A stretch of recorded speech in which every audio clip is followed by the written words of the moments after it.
आ गया जेकर पूरे बिहार झारखंड में बजई छे डंका।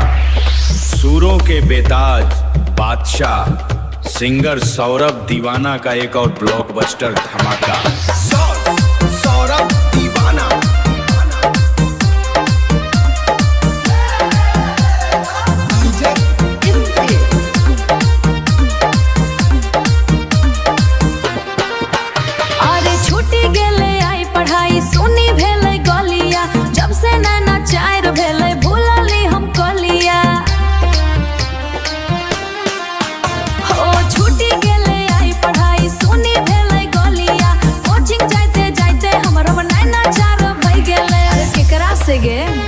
साफ साफ बता।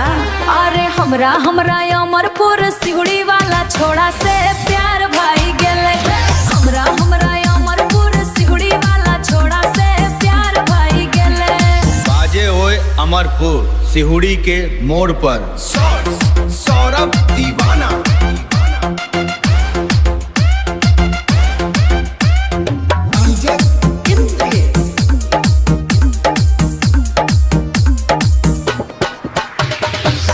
हाथ में रहे पर ध्यान उनके पर रहे। कोचिंग के बहाने नजरिया सिहुड़ी मोड़ पर लड़ है।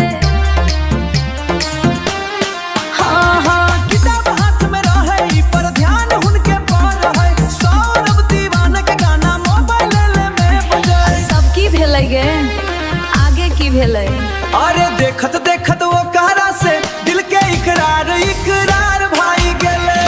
हमरा अमरपुर सिहुड़ी वाला छोड़ा से प्यार भाई गेले। सहेली सब चढ़ाबै छे जब हम कोचिंग जाई छियो। ओकरा देख कह हम तो मन ही मन मुस्काई छियो। छोड़ली पढ़ाई लिखाई ओकरे धुन सवार छे।